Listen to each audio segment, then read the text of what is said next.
Bonsoir à toutes et tous, bienvenue dans ce webinaire, donc au cœur de l'été quelque part, mais comme bien sûr Self-Invest reste sur le pont, dirons-nous, et il y a des webinaires toutes les semaines de programmés. Donc ce soir, nous allons parler de points pivots.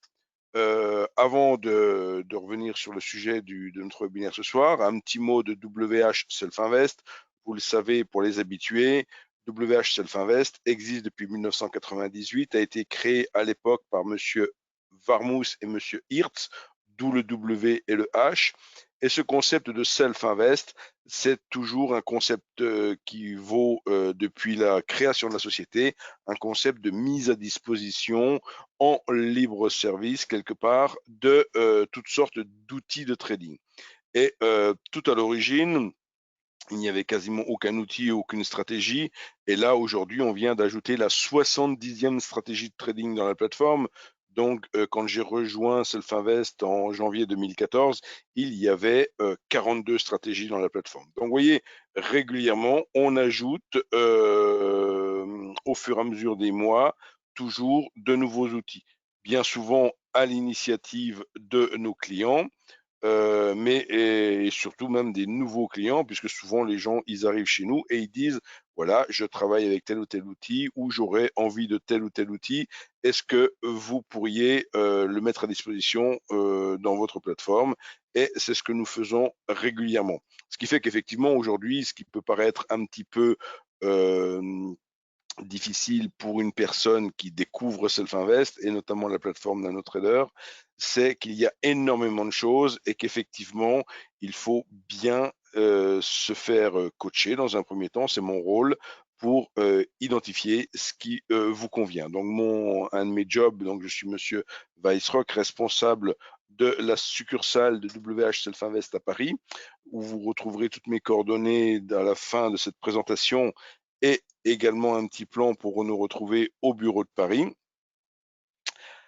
Alors, ce soir, nous allons donc parler de points pivots. Comme vous le voyez sur cette première diapositive, on fera un petit rappel sur ce que sont les points pivots, d'où cela provient, et on détaillera surtout les deux packs que l'on met à disposition de nos clients. Le pack numéro 1 est mis à disposition tout à fait gratuitement, donc il suffit quand on est client d'activer, je vous montrerai comment on active un pack, comment on active des outils, parce que par définition, il y a tellement d'outils dans la plateforme que tous n'intéressent pas forcément tous nos clients. Donc, il suffit que vous activiez les outils qui vous intéressent. Et ces outils se trouvent dans ce qu'on appelle le store, donc la boutique en français. Et c'est dans cette boutique que l'on retrouve un grand choix d'outils également, donc que l'on peut ou non activer en fonction de votre intérêt pour ces outils. Il est bien évident que si ce soir on parle de points pivots, il faut que vous ayez un intérêt pour les points pivots. Inutile d'activer tous ces packs si vous ne comptez pas les utiliser. Ça ne peut que rendre un peu plus ça va pas ralentir la plateforme, mais je veux dire, ça va rajouter des menus dans la plateforme que si vous ne les utilisez pas, autant ne pas les ajouter. Mais si vous êtes aussi nombreux ce soir dans ce webinaire en plein cœur de l'été, c'est forcément que les points pivots ont un intérêt pour vous. Donc on va voir tout cela en détail maintenant ensemble. Alors avant vraiment d'attaquer le cœur de notre webinaire, le sujet de ces points pivots, un petit rappel toujours sur cette notion de risque quand on travaille avec un compte de trading, quand on spécule, dirons-nous, puisque par spéculation, on va appeler un travail à court terme sur des outils à effet de levier, tels des CFD ou tels des futurs, là où on parle d'investissement quand on est en action et qu'on a peu ou pas du tout d'effet de levier. Donc, pour ce qui est des futurs et des CFD, on distingue les uns et les autres par les futurs qui sont des produits de marché, donc qui sont centralisés sur une bourse, où on retrouve les volumes, où on retrouve toute la transparence du carnet d'ordre, et les CFD, qui sont propres à chaque broker. Donc, quand vous ouvrez un compte de futur, vous allez avoir, quel que soit votre broker, vous allez avoir la même information. Et quand vous ouvrez un compte de CFD, forcément, vous avez les CFD du broker en question, du courtier que vous aurez choisi. Ce qui est très important pour vous, c'est de comprendre que il y a une notion, ce risque dont on parle est dû à l'effet de levier et est dû au fait qu'on n'exige pas de vous la totalité de la taille de position pour ouvrir une position. Si je prends l'exemple d'un CFD sur le DAX qui serait à 1 euro du point, un DAX qui serait à 12 000 points, de fait, ma taille de position pour un contrat est de 12 000 euros.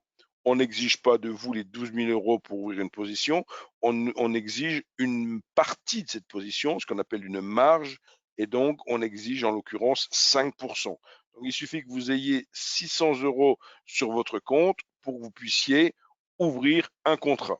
Évidemment, si vous n'avez que 600 euros sur votre compte, vous êtes tout de suite en limite de marge, en effet de levier maximum, et ce n'est pas du tout ce qui est préconisé.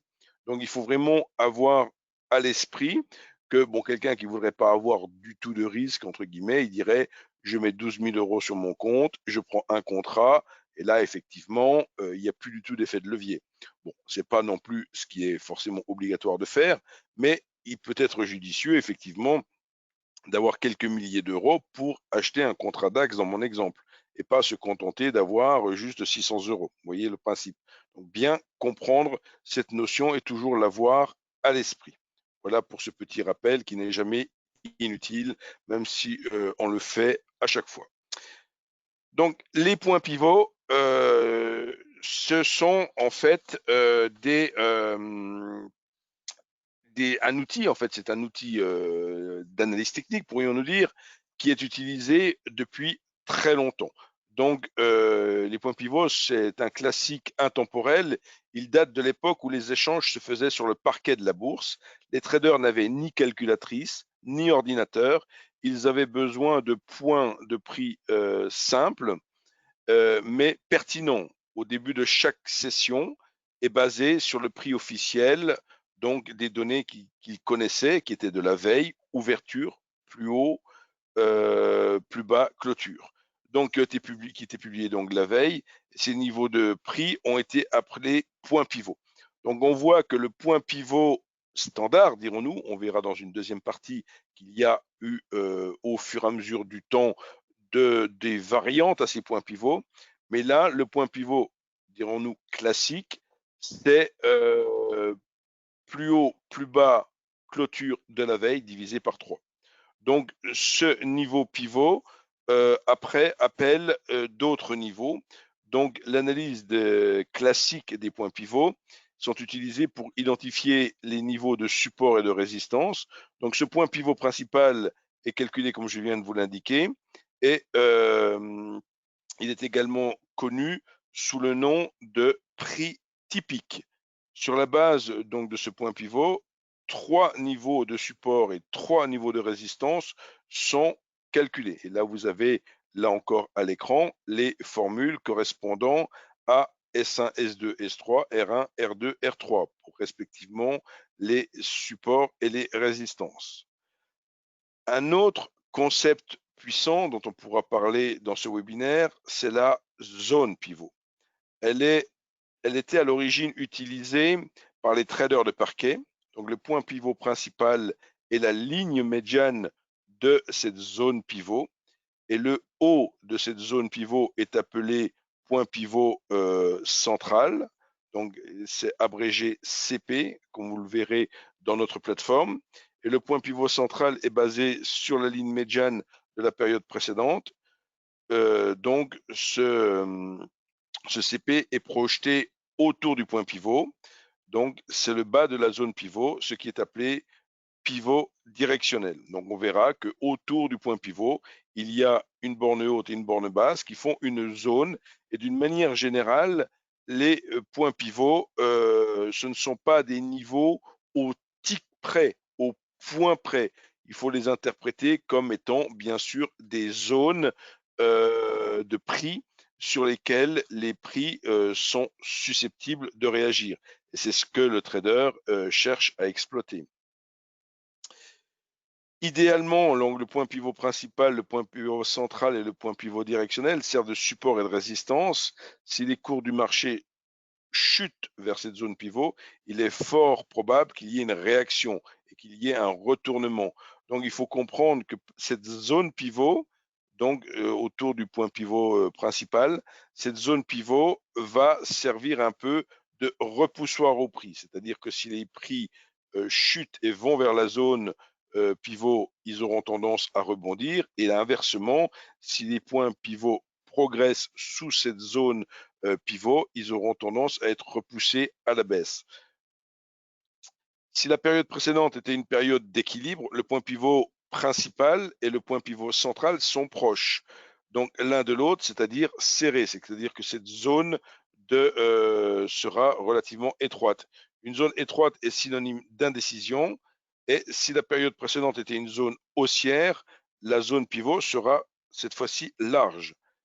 Si la zone est large, ce qui signifie que la période précédente était une période tendancielle. Donc ici, on retrouve un peu une notion qu'on peut aborder sous un autre angle au niveau du market profile, par exemple. Du moins, c'est ce à quoi ça me fait penser tout de suite. Ces notions d'équilibre et de déséquilibre et de largeur de zone pivot plus ou moins large en fonction du contexte des prix de la veille. Donc, alors alors maintenant nous allons passer à la diapositive suivante, et la diapositive suivante ici, on s'aperçoit que pour utiliser effectivement ces points pivots, une utilisation classique, que j'appelle ici des points pivots, c'est en fait de se servir de ces niveaux. Donc, alors là, vous retrouvez tout ce que je vous ai expliqué à l'instant, c'est-à-dire le point sur la partie centrale, le point pivot par lui-même. De part et d'autre, la ligne CP, la ligne DP ici, qui mettent cette zone pivot dont je viens d'évoquer. Et R1, R2, R3, donc les résistances donc, à la hausse, et S1, S2, S3, les supports à la baisse.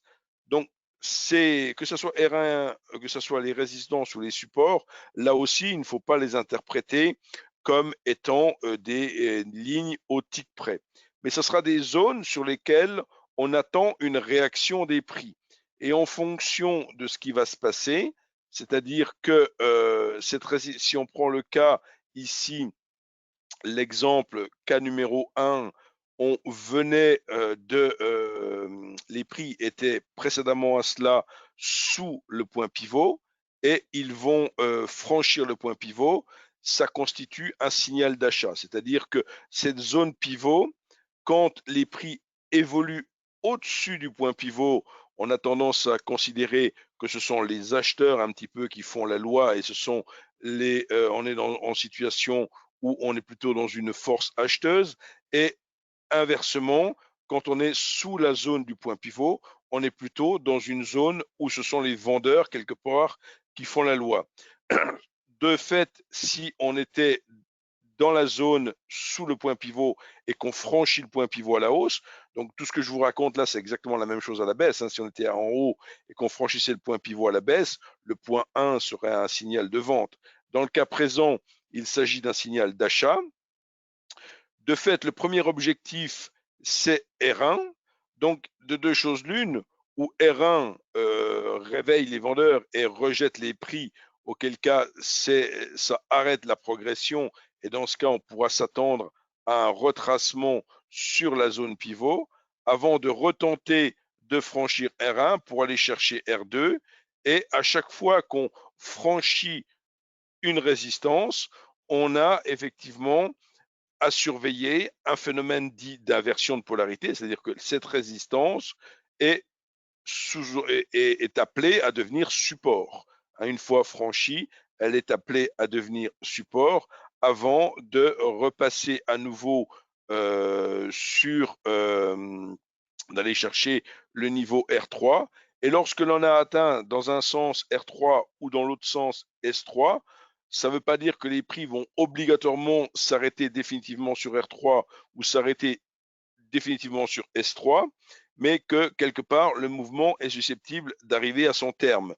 On peut déborder R3 tout comme on peut enfoncer S3, mais quand ça se produit, il faut plutôt être en train de considérer que le mouvement est susceptible d'arriver à son terme. Voilà pour une utilisation, dirons-nous, classique des points pivots. Donc ce sont bien sûr des zones de prix qui aide le trader. Donc ça vient bien sûr, on le verra tout à l'heure avec la plateforme, ça vient se superposer à votre graphique en chandelier. Hein. C'est pas un indicateur qui se met comme la MACD ou le RSI dans une autre fenêtre. Ça se met en superposition comme des bandes de Bollinger ou comme un indicateur SAR. Donc ça vient en superposition sur vos chandeliers. Donc, on va voir maintenant comment utiliser, enfin comment, si vous êtes même client à l'instant et que vous n'avez peut-être jamais activé gratuitement le pack numéro 1, vous pouvez le faire maintenant. Pour activer donc ce pack numéro 1, c'est très facile. Vous allez donc sur ce qu'on appelle le store. Donc ici, vous avez deux possibilités d'aller sur le store, ou vous passez par le site et dans la colonne de gauche, vous voyez ici où j'ai amené ma souris, 68 produits du store. Donc en cliquant sur ce lien, vous allez arriver sur la page web de la boutique, ou alors vous partez depuis la plateforme, et depuis la plateforme, il y a un lien, il y a un bouton qui se trouve ici, vous voyez, où j'ai amené ma souris ici, WHS Store, et si je clique ici sur WHS Store, je vais de fait ouvrir cette page web. Alors l'intérêt de le faire depuis la plateforme, c'est que votre numéro de plateforme sera automatiquement renseigné et vous pourrez immédiatement activer l'outil qui vous intéresse. Alors vous le voyez là aussi dans le store, dans cette boutique, il y a beaucoup de choses. Il y a en stratégie et outils, la rubrique, il y en a 39. Et en données historiques, on peut télécharger des données historiques pour faire des backtesting par exemple. Il y en a 25 différents. Donc ici, là, c'est deux onglets. Hein. Je clique sur données historiques et là, je clique sur stratégie. Alors, la petite astuce, quand on a beaucoup de choses sur une page web pour retrouver ce que l'on cherche, c'est de faire ce qu'on appelle un contrôle F pour faire une recherche dans la page. Et je fais un contrôle F avec le mot pivot, tout simplement. Et là, je vais retrouver, donc en faisant ma recherche avec le mot pivot ici, je vais retrouver, voilà, tout ce qui concerne les points pivots. Et là, je trouve typiquement point pivot pack 1, d'accord, vous voyez ici ce qui est mentionné à cet endroit-là. Alors, je veux juste vérifier que le partage est toujours parfait. Oui, tout ça c'est bon. Donc, pour activer gratuitement, bah, c'est tout simplement marqué ici, activer gratuitement. Il vous suffit de cliquer sur ce lien activer gratuitement et vous allez activer ce pack dans votre plateforme. Donc, une fois que vous avez fait cela, comment on procède? Alors là, pour le coup, je vais juste vider tout ce que j'ai à l'écran. Donc, je fais ce qu'on appelle une page vide. Je pars d'une page vide sur ma plateforme. Supposons que je veuille, bah, pourquoi pas, travailler sur le DAX ou sur le CFD DAX, le Germany. Je clique sur ouvrir un graphique. Je vais de fait chercher mon Germany. Je tape Germany ici et je vais choisir par exemple une étude avec mon Germany ici. Voici. Voilà, donc là, j'ouvre une fenêtre qui se nomme une étude sur un sous-jacent particulier qui est un CFD sur le DAX 30. Et ce CFD, là en l'occurrence, s'est ouvert en bougie journalière. Si maintenant je veux utiliser, ou du moins afficher les points pivots du pack 1, comment je fais? Bah, tout simplement, je vais cliquer ici sur ajouter un indicateur, sur l'icône ajouter un indicateur, et je vais donc obtenir une fenêtre de recherche. Là encore, pour éviter de rechercher, je tape directement pivot et je vais trouver ici, dans la rubrique, vous voyez, WHS Store, ici, dans la rubrique WHS Store, je vais trouver point pivot pack 1, point pivot pack 2. Donc, on va d'abord parler du point pivot pack 1.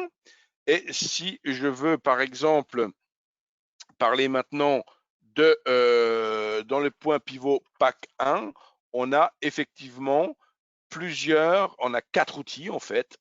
Une moyenne mobile, un RSI qui est fait avec les points pivots, un canal qui est fait avec les points pivots et enfin un oscillateur. De fait, si on veut regarder la moyenne mobile, on a point pivot MA ici. Donc, je la sélectionne.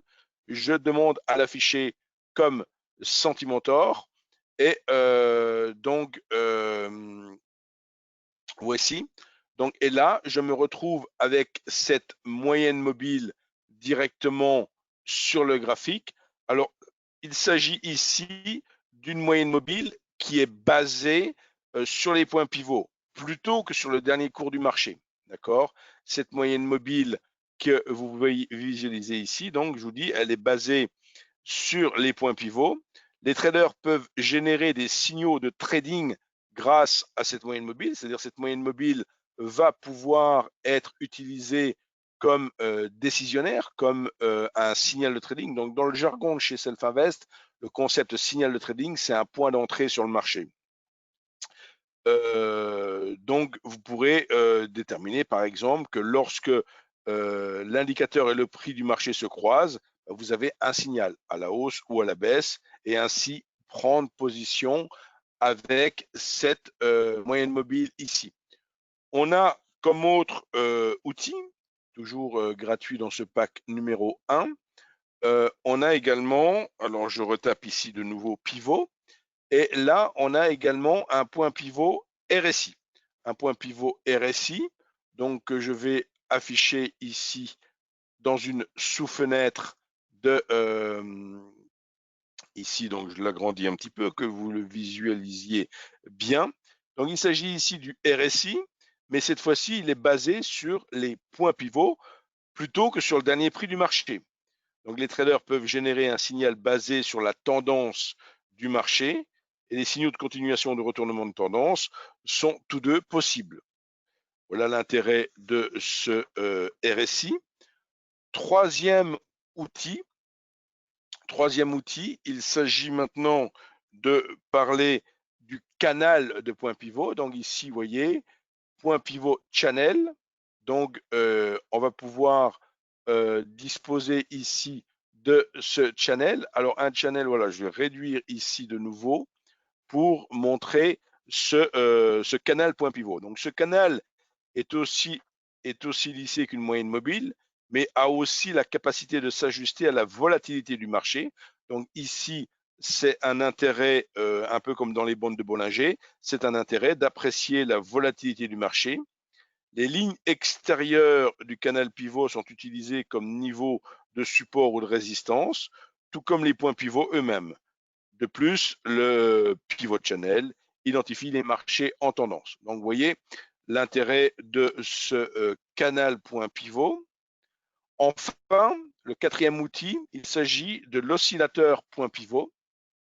Donc, cet oscillateur, toujours pareil, pour retrouver ici l'oscillateur point pivot oscillator.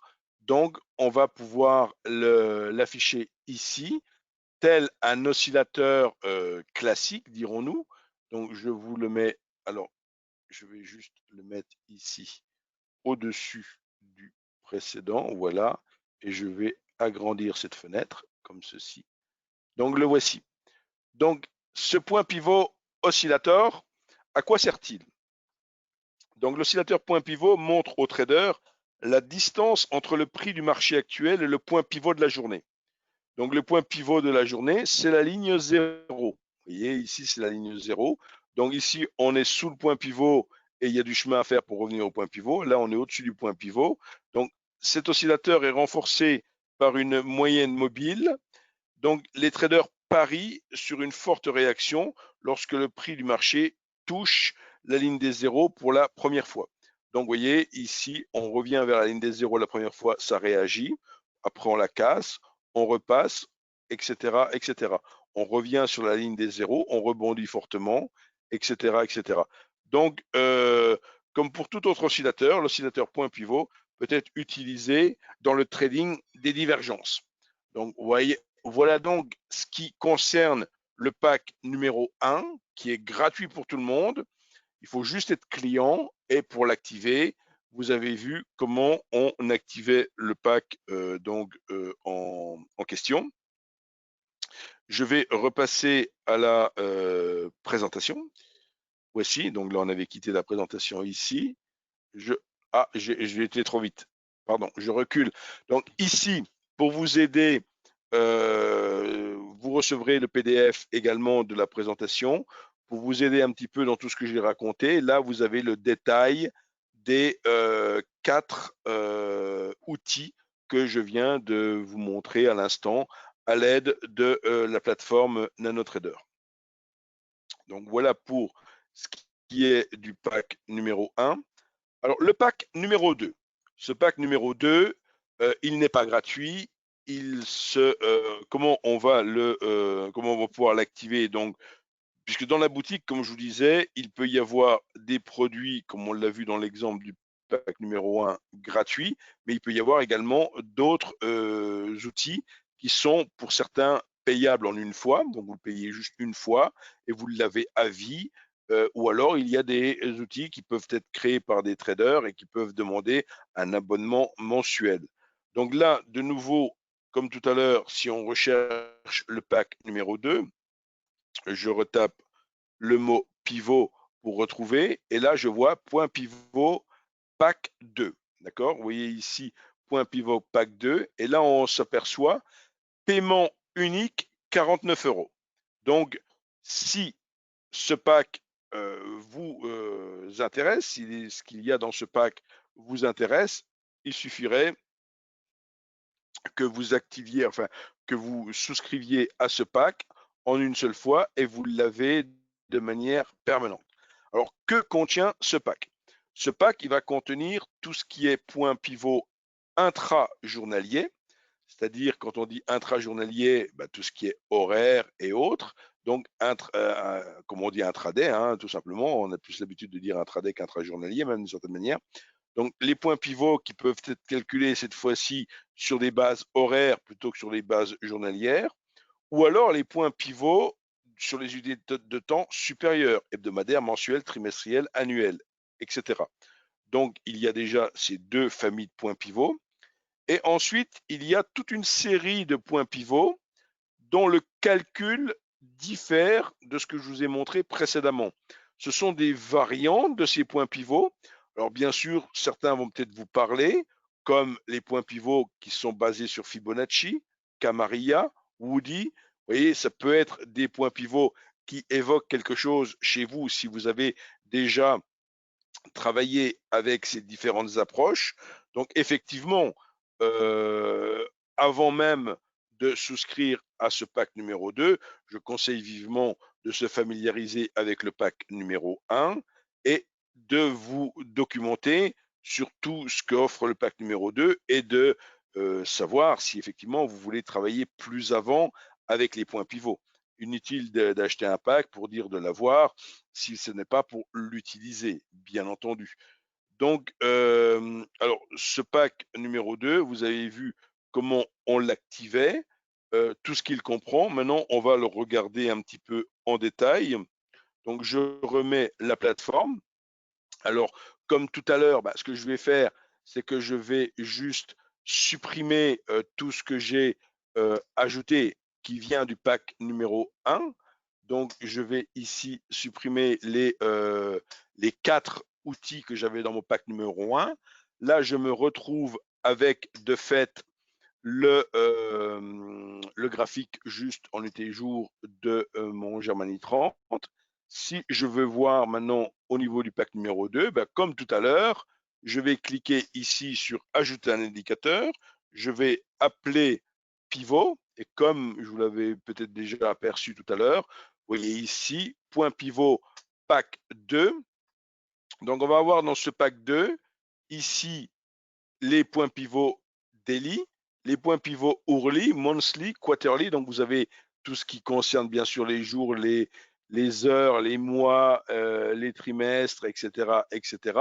Donc, si j'en prends un au hasard, par exemple, je prends monthly pour les mois ici, d'accord, et je décide de l'afficher ici.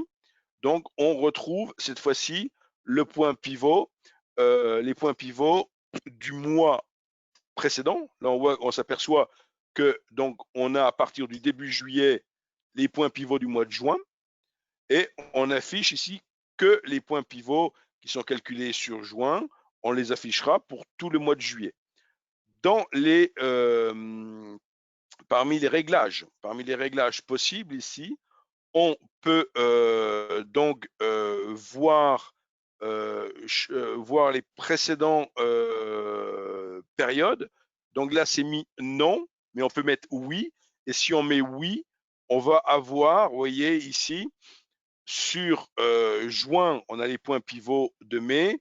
Sur mai, on a les points pivots d'avril. Donc, vous voyez, on fait apparaître ou pas, si on le souhaite, avec ce petit réglage oui-non, on fait apparaître donc ces points pivots. Si je dis non, je m'intéresse qu'aux points pivots ici sur le mois en cours.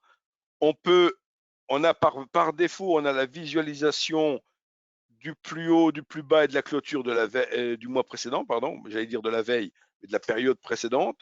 Donc là, on a l'affichage de ces trois informations. Si on ne veut pas l'affichage de ces trois informations, on va dire non. Et là, ça fait qu'on supprime ces trois informations. On s'aperçoit qu'on a sur la droite MR3, MR2, MR1. Vous avez deviné que c'était monthly R3, etc. Donc, qui vous indique les libellés de toutes les lignes. Si vous êtes familiarisé déjà et que vous trouvez que ça vous surcharge le graphique, vous pouvez là aussi dire non et ne pas afficher ces lignes. Voilà, pour ce qui est de ces niveaux.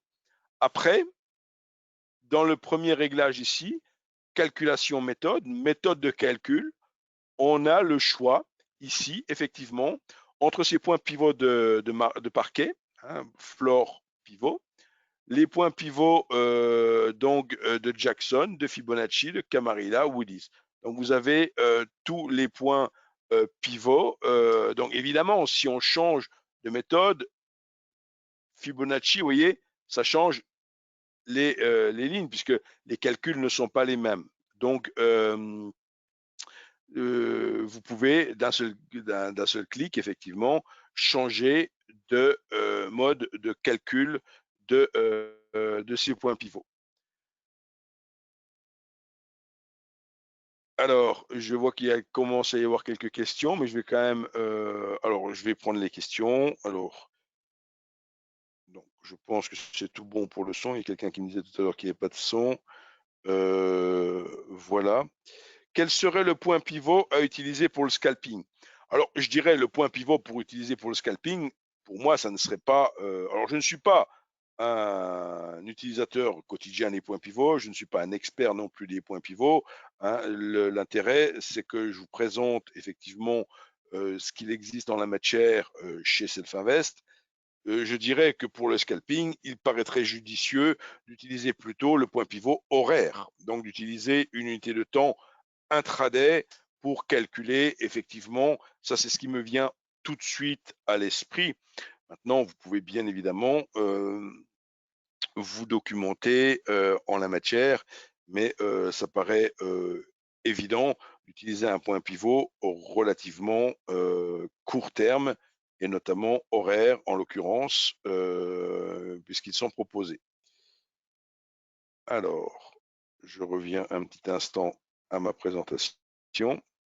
Donc ici, on retrouve, comme je vous l'ai dit tout à l'heure, tout ce qui est proposé dans ce pack numéro 2.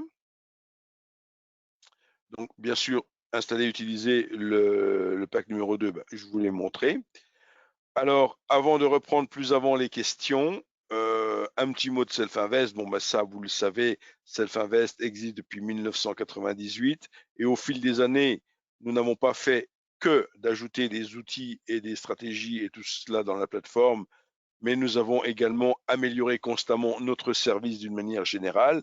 Et d'année en année, maintenant, nous avons de plus en plus de récompenses dans les différentes enquêtes qui peuvent se faire, comme Investissement Trend, qui est un opérateur australien, ou des opérateurs allemands, parce qu'il faut savoir que Self-Invest est fortement implanté en Allemagne et partenaire de la bourse Eurex, donc a beaucoup de clients bien sûr en Allemagne. On est également régulièrement audité, testé sur le marché allemand. Oui, un peu tous les points qui nous récompensent régulièrement. Donc, c'est jamais inutile d'en dire un petit mot. Pour ma part, vous pouvez me retrouver donc, notez surtout l'adresse email, hein, je vais directement à la fin là, mais notez surtout l'adresse email parce que pour le numéro de téléphone, comme je suis encore assez souvent en télétravail, c'est plutôt saturé, donc je n'ai plus le temps de répondre au 06. Donc préférez l'adresse email. Maintenant, il se peut que je vous appelle avec un téléphone qui est en voix sur IP et qui vous affichera 00352, qui est l'indicatif du Luxembourg, sans pour autant que je sois forcément au Luxembourg. Donc, mais c'est mon numéro de poste, le 42 80 42 49, et là, je suis plus facilement joignable. Je ne l'ai pas mis sur le slide, mais vous pouvez bien sûr le noter, 00 352 42 80 42 49. Et enfin, les plans de nos, enfin où on se situe à Paris, nos bureaux se situent rue Taitbout, dans le 9e arrondissement. Donc, à distance égale, dirons-nous, métro numéro 7, métro numéro 3, métro numéro 8. Métro numéro 7, ce sont les Galeries Lafayette. Métro numéro 3, c'est l'Opéra. Oui, on est en plein centre de Paris, entre le boulevard des Italiens et le boulevard Haussmann, sur la portion de la rue Taitbout qui se trouve entre ces deux boulevards. Je vais maintenant interrompre l'enregistrement pour que l'enregistrement ne soit pas trop long et que vous puissiez le revoir régulièrement. Et on va poursuivre avec les éventuelles questions que vous avez.